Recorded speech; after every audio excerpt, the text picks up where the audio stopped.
আসসালামু আলাইকুম। আজকের এই ভিডিওটি তাদের জন্য যারা কিছু একটা করতে চাচ্ছেন, হাতে ১০ থেকে ২০,০০০ টাকা আছে কিন্তু কি করবেন বুঝে উঠতে পারছেন না। সেই সব মানুষদেরকে গত ৬-৭ বছরে আমার গার্মেন্টস ব্যবসার যেই অভিজ্ঞতা, সেই অভিজ্ঞতা থেকে কিছু গাইডলাইন দেব। আশা করি আপনাদের উপকারে আসবে। তো চলুন কথা না বাড়িয়ে ভিডিও শুরু করা যাক। ২০২৬ সালে এসে ১০ থেকে ২০,০০০ টাকা নিয়ে একটা ব্যবসা করাটা যদিও খুব টাফ, তারপরও আমি আমার অভিজ্ঞতা থেকে আপনাদেরকে কিছু গাইডলাইন দিব যাতে আপনাদের উপকারে আসে। যেহেতু গার্মেন্টস ব্যবসার শুরুটা আমি করেছিলাম ছেলেদের পোশাক নিয়ে, তাই ছেলেদের পোশাক নিয়ে কিছু আইডিয়া দিচ্ছি আপনারা কিভাবে শুরু করতে পারেন। তবে একটা বিষয় মাথায় রাখবেন, ১০ থেকে ২০,০০০ টাকা আমি বললেও আপনারা চেষ্টা করবেন আরও পরিমাণ যত বাড়িয়ে আপনি শুরু করতে পারেন, আপনার জন্য ব্যবসাটা ততই সহজ হবে। শুধু বাংলাদেশ না, সারা বিশ্বে সবচেয়ে বেশি চলমান যেই পোশাকটি রয়েছে সেটা হচ্ছে ছেলেদের টি শার্ট, এবং টি শার্টের পাশাপাশি চলে হচ্ছে পোলো শার্ট। এই দুইটি আইটেম নিয়ে যদি আপনি ব্যবসা শুরু করেন, আশা করি আপনার ব্যবসা থেমে থাকবে না। যেমন আমি যখন ব্যবসা শুরু করেছিলাম তখন আমি পোলো শার্ট দিয়ে ব্যবসা শুরু করি। আমি সেই সময় আমার যতটুকু মনে আছে আমি ১০০ বা ১২০ পিস পোলো শার্ট কিনেছিলাম। তো ব্যবসা শুরু করতে গেলে কিছু ভুল হয়, আমার ক্ষেত্রেও সেটা হয়েছিল। তো আমার ক্ষেত্রে যেটা হয়েছিল সেটা হচ্ছে পোলো শার্টগুলো কিনতে গিয়ে আমি কিছুটা দাম বেশি দিয়ে কিনে ফেলি।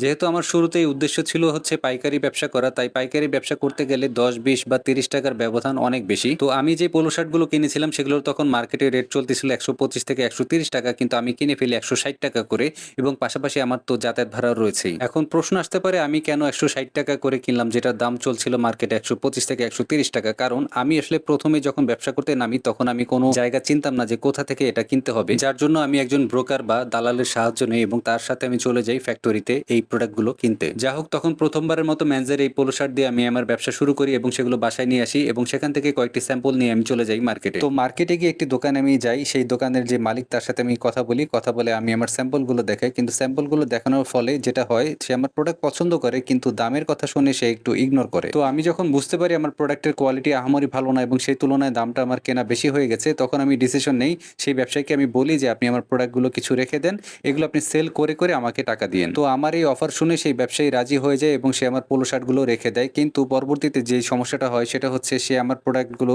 সেল করে কিন্তু ঠিকঠাক মতো টাকাগুলো আমাকে দেয় না। পরবর্তীতে সেই পোলো শার্টের টাকাগুলো সেই ব্যবসায়ীর কাছ থেকে পেতে আমার অনেক সময় লেগে যায়, এবং সেটা নিয়ে আমি একটা শিক্ষা পাই, সেটা হচ্ছে এই বাংলাদেশের মার্কেটে কোনো বাকির ব্যবসা করা যাবে না। তো এতটুকু ঘটনা বলার পেছনে আমার মূল উদ্দেশ্য হচ্ছে আপনাদেরকে এই শিক্ষা থেকে আপনাদেরকে বোঝানো যে এই ভুলগুলো করা যাবে না। যেটা প্রথম হচ্ছে, আমি ব্যবসা শুরুর দিকে কোনো প্রোডাক্টের আইডিয়া না নিয়ে আমি প্রোডাক্ট কিনতে চলে যাই, যার জন্য আমার কেনা দাম বেশি পড়ে যায়।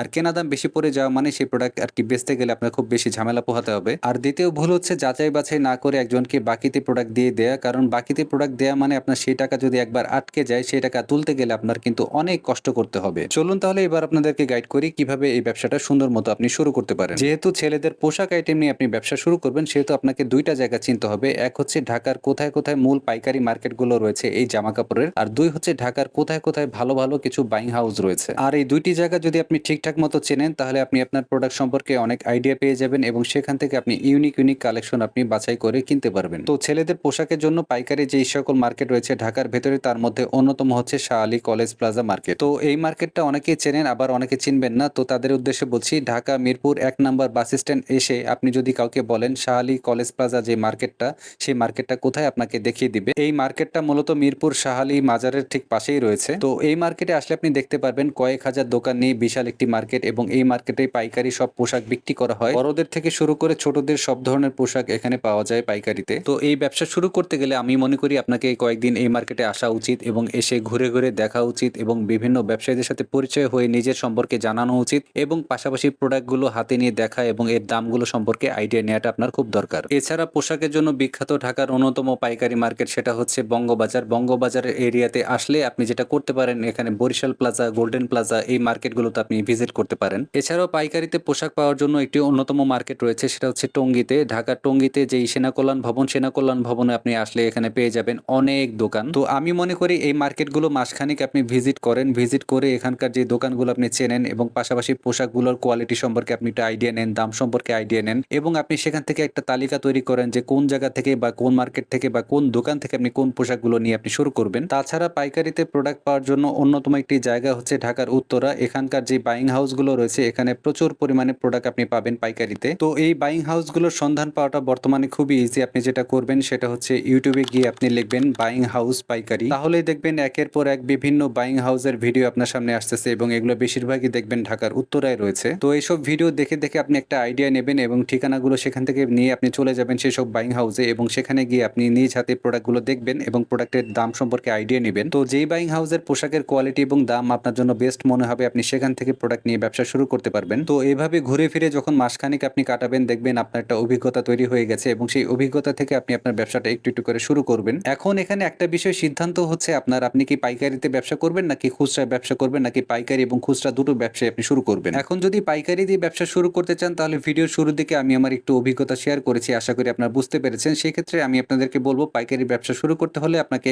খুচরা যেসব ব্যবসায়ী রয়েছে সে সকল দোকানগুলোতে আপনাকে যেতে হবে, আপনার পরিচয় দিতে হবে, আস্তে আস্তে করে কিছু প্রোডাক্টের স্যাম্পল ব্যাগে করে নিয়ে যাবেন এবং তাদেরকে দেখাবেন। সেক্ষেত্রে তারা যদি আপনার প্রোডাক্ট পছন্দ করে এবং একটু একটু করে অর্ডার দেওয়া শুরু করে, সেক্ষেত্রে আপনি ঠিক টাইম মতো তাদেরকে প্রোডাক্টগুলো ডেলিভারি করবেন এবং পেমেন্টের বিষয়টা একদম স্বচ্ছ থাকবেন যে এক হাতে আপনি প্রোডাক্ট দিবেন এবং এক হাতে পণ্যের টাকা আপনাকে দিয়ে দিতে হবে। তো একটা পয়েন্ট আপনাদেরকে একটু বলে নেই, সেটা হচ্ছে ওই যে আপনাদেরকে বলেছি ভিডিও শুরুতে 10 থেকে 20,000 টাকা নিয়ে ব্যবসা শুরু করেন, সেটা আসলেই পসিবল। কারণ 10 থেকে 20,000 টাকা দিয়ে আপনি শুরুতে ওই সকল পাইকারি দোকান বা বাইং হাউস থেকে আপনি প্রোডাক্ট কিন্তু একটু একটু করে কিনে আপনি ব্যবসা শুরু করতে পারবেন। আর যদি আপনার মনে হয় পাইকারি ব্যবসাটা আপনার জন্য একটু ঝামেলা, সেক্ষেত্রে আপনি যেটা করতে পারেন, সেই 10-20 হাজার টাকার আপনি প্রোডাক্ট কিনে আপনি শুরুতে আপনি একটি ছোট টেবিল কিনবেন 1,000 থেকে 1500 টাকার ভেতরে। এই দামে মার্কেটে দেখবেন ফোল্ডিং টেবিল পাওয়া যায় প্লাস্টিকের। তো এই জাতীয় একটি টেবিল কিনে আপনি ভালো লোক সমাগম হয় এরকম একটি জায়গা নির্বাচন করে সেখানে আপনি আপনার প্রোডাক্টগুলো এই টেবিলের উপরে সাজাবেন। দেখবেন একটু একটু করে আপনার প্রোডাক্ট সেল হওয়া শুরু করেছে। আর হ্যাঁ, একটা বিষয় মাথায় রাখবেন, যাদের ইগো আছে তারা কিন্তু কোনোদিন বড় কিছু করতে পারবেন না, কারণ ছোট থেকেই মানুষ বড় হয়। আপনার যদি এখন ইগো কাজ করে আপনি রাস্তায় এইসব টেবিলে সেল করবেন, তাহলে কিন্তু আপনার দ্বারা ব্যবসা হবে না। বর্তমানে ঢাকায় একটা ট্রেন্ড তৈরি হয়েছে, দেখবেন ইয়াং সব ছেলেপেলেগুলো যারা কলেজ ভার্সিটিতে পড়ে তারা দেখবেন 30-40 হাজার টাকা খরচ করে একটি কার্ড বানায়, সেই কার্ড বানিয়ে তারপর তারা এই ব্যবসা শুরু করে। এই পরামর্শ আমি আপনাকে কখনোই দেব না, কারণ 30-40 হাজার টাকা প্রথমে একটি কার্ডে আপনি কেন ব্যয় করবেন। তো আমার দেখা অভিজ্ঞতায় আরেকটা জিনিস আমি খেয়াল করেছি, এসব ছেলেরা 30-40 হাজার টাকা যখন কার্ডের পেছনে ব্যয় করে, তখন যখন মূল প্রোডাক্ট কিনতে যায় তখন তাদের হাতে পুঁজি থাকে না, যার জন্য ব্যবসার শুরুতেই তার একটি ধাক্কা খায় এবং পরবর্তীতে এই ব্যবসাটা বন্ধ করতে বাধ্য হয়ে যায়। তো যা হোক, এই ব্যবসা সম্পর্কে আমি খুব শর্ট ফর্মে এই ভিডিওতে আমি চেষ্টা করেছি আপনাদেরকে ব্যবসাটা সম্পর্কে ধারণা দেওয়ার, কিন্তু যদিও এই ব্যবসা সম্পর্কে এত শর্ট ভিডিওর মাধ্যমে এই ধারণা দেওয়াটা একটু টাফ হয়ে যায়, কিন্তু আমি বিশ্বাস করি যতটুকু আমি বলেছি এগুলো যদি আপনি ঠিকঠাক মতো ফলো করে বুঝে শুনে আপনি আগান, আপনি আশা করি এই ব্যবসাটা শুরু করতে পারবেন। তো যা হোক, আমার অভিজ্ঞতা থেকে যতটুকু পেরেছি এই ভিডিওর মাধ্যমে ব্যবসা সম্পর্কে আইডিয়া দেওয়ার চেষ্টা করেছি। যদি এই আইডিয়া থেকে আপনাদের এতটুকু উপকার হয়ে থাকে তাহলে আমার এই ভিডিও বানানো সার্থক।